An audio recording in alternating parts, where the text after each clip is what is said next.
like a tree rooted deep. Your love is steady through the seasons.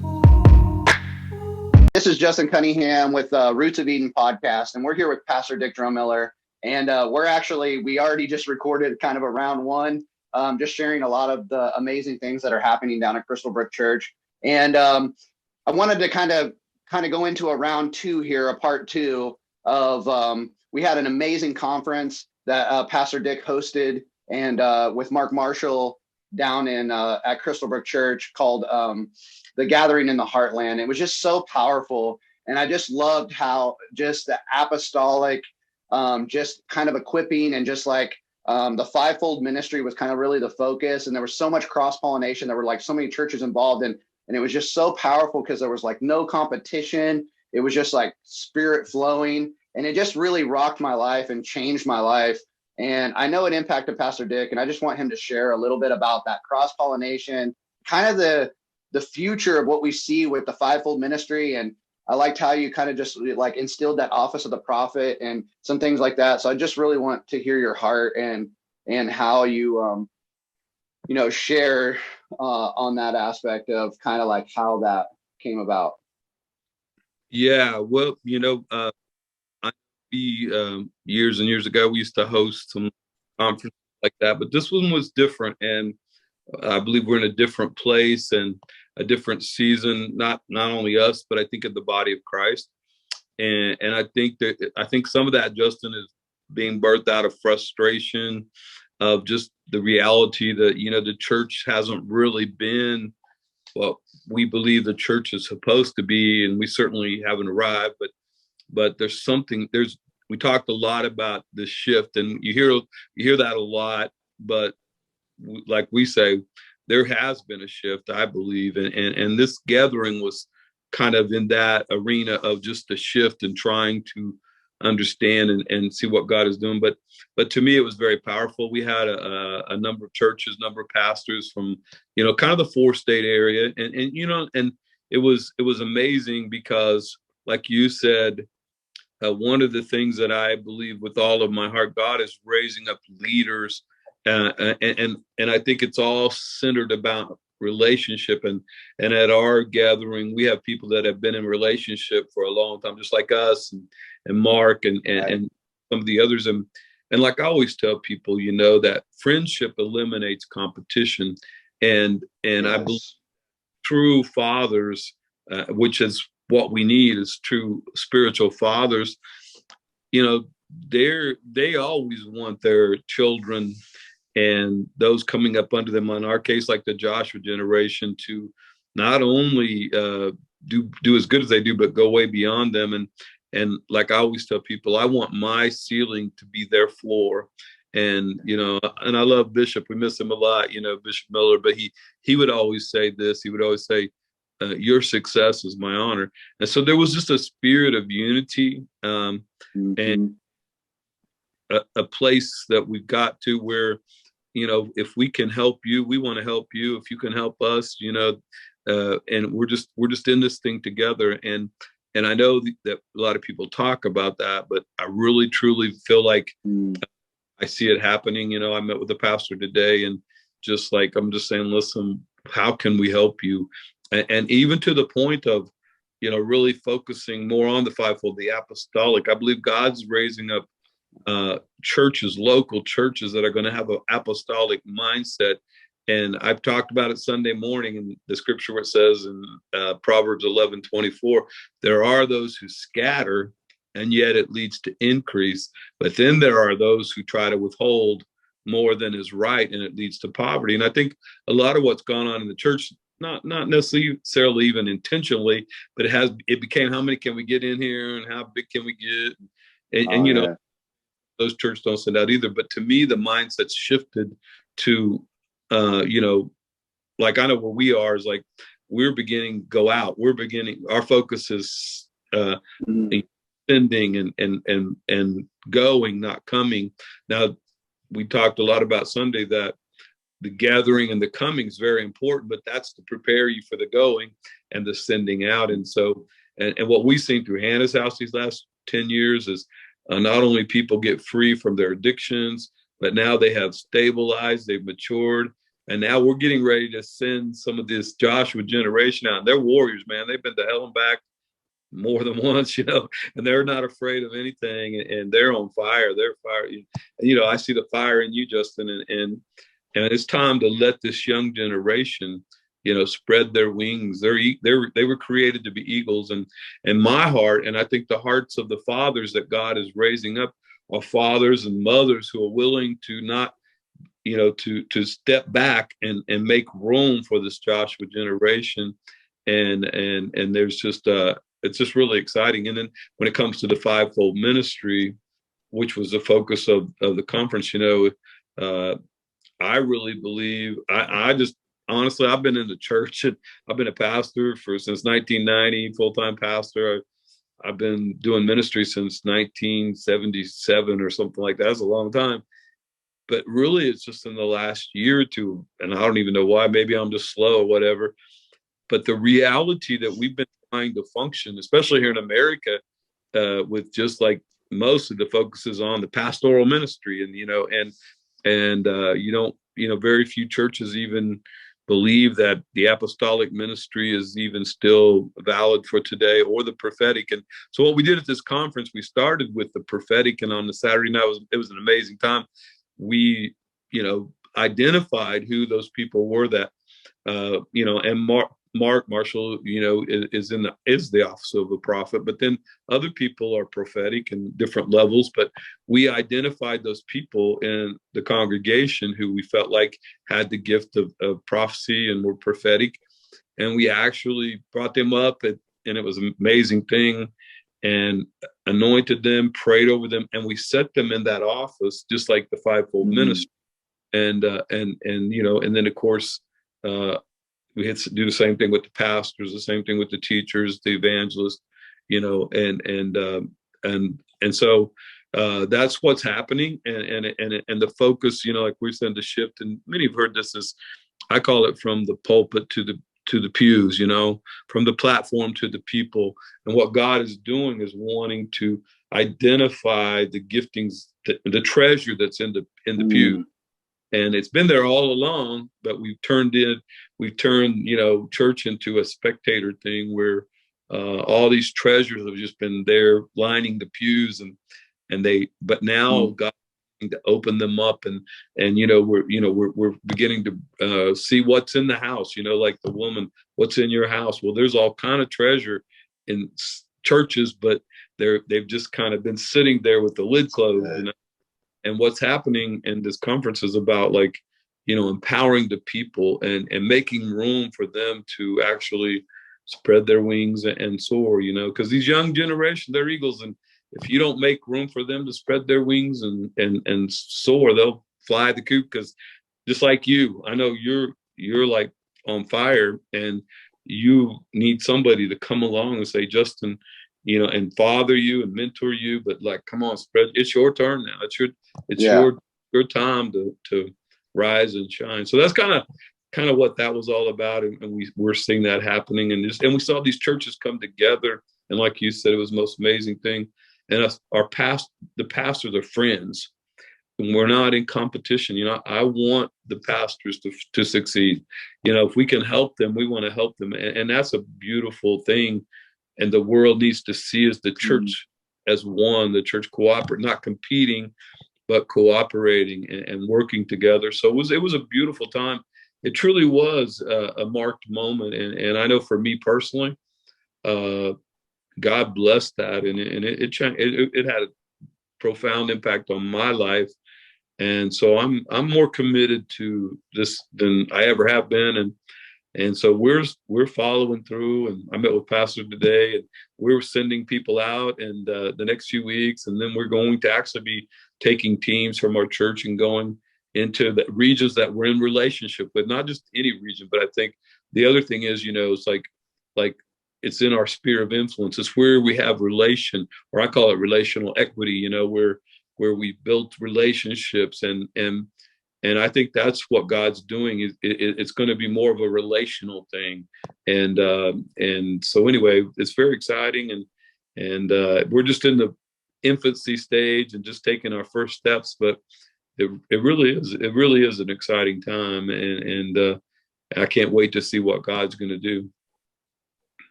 That's awesome. Yeah, no, it was amazing. And I think it's so good too. I know we talked about that fathering and that connection. And one of the things, that I think that I'm so thankful for is just, the opportunities and through the years of being a father to me and just giving me that opportunity to find my voice and use my voice.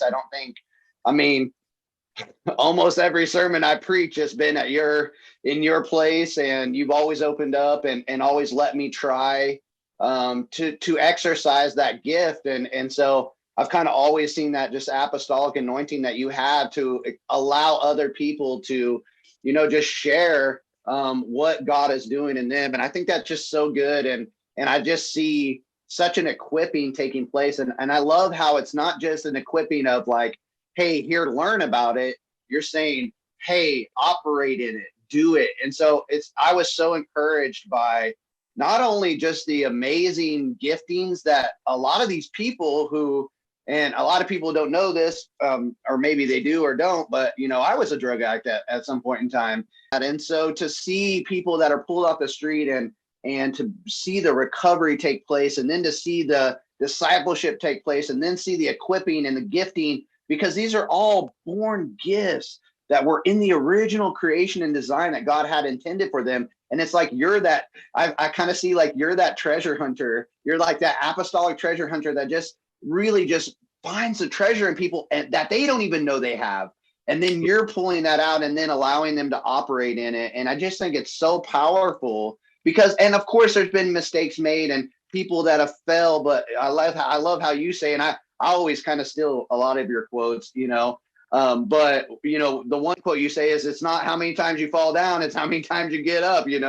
I've just gotten up one more time than I've fallen. And so I love that because, we do have opposition and we do have, times of difficulty, and, it's a narrow path and it's a difficult path. And sometimes we don't, we lose our footing and we stumble, but it's just all about getting back up. And I know for me, that's something that's helped me with my persistence and my walk with God has been, through these decades, no matter how hard I fall, just getting back up and just pushing towards the Lord and joining with, like-minded believers. And obviously I have amazing mentors, you being one of those. And I'm just so thankful for what you're doing. And I just see the fruit of it, and I'm just blown away. And I love the cross-pollination that's taking place and how we're helping each other. Because that's the thing is, and that's what I, want to bring people on here is to just share their voice as well. But I'm so thankful for you coming on and I'm excited, for everything that God's doing. And I was just really blessed. I want to just put this out. Not only is this Joshua generation down there being equipped, but man, the humility of servanthood. Man, I just was so blown away every time I come in that place. These people they so honor to their guest. And I mean, they serve you hand and foot. You need a water, you probably are not going to have to ask for one because they're going to be handed to you. I mean, I'm just blown away by like, not only how gifted some of these people and some of these treasures are, but just the amount of servanthood. It's just so powerful. They're not looking to be served, they're looking to serve. And it's just such a powerful thing. So, yeah. But do you have anything else you want to share? Along those terms, one thing that's really awesome, Justin, is when we started Hannah's House 10 years ago, of course, we just knew God was in it, and we just eventually launched out, and, we've been learning ever since. But as we got into a little bit, I began to realize, and I started saying that when the day comes that those running Hannah's House, leading Hannah's House, have been through Hannah's House, then that's when it's really going to be effective and powerful. And it's really cool that even to this day, that pretty much everybody that is in leadership, all our staff, have been birthed, or their husband has. In one case, like Bridget, it was her husband that God turned his life around. Now she works and she's awesome. But they've all been through that, and they have that experience. And you talked about being a treasure hunter, and I'll just stop with that. That's what the church needs to get Jesus eyes, because I always tell people, when other people saw trouble, Jesus saw treasure.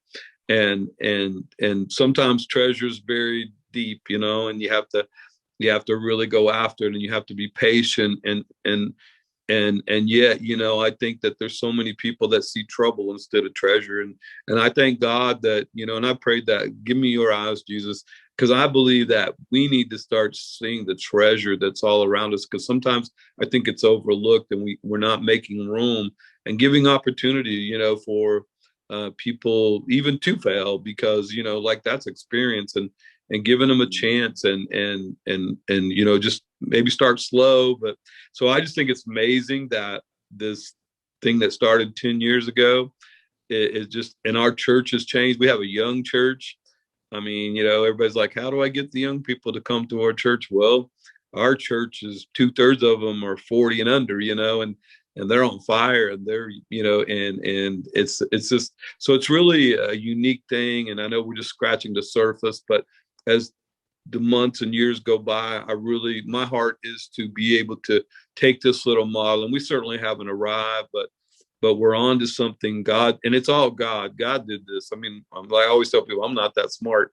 I'm telling you, God is, unless the Lord builds the house. And I look back and I say, God, you are amazing, because, I'm not that smart. He did this thing. And when I see this little model, and you can imagine, people are in hell, and they're calling us like every day, every other day, and say, hey, can we come? And we're like, yeah, come on over. And they literally come, and not always, but more than not, they encounter the presence of God, and they come out of darkness into the light, and the journey begins. And it's the most amazing thing in the world.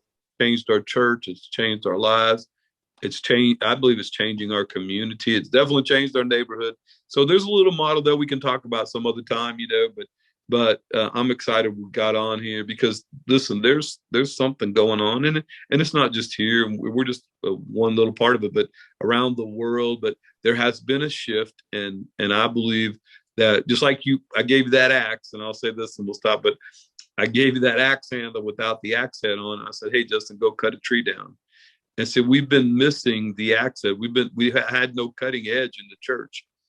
But just like in Elijah, I think it was, they lost the axe head, and it threw the stick in the water, the axe head floated, and they got their edge back. And I believe God's bringing the edge back, the fivefold ministry, the apostolic, the prophetic, and we're going to be much more fruitful, and it's going to be an exciting time. And I know as we go on in these podcasts, we'll talk more about that. But yeah, I'm excited about what you're doing, these podcasts, and hopefully everybody will subscribe and hit like and share.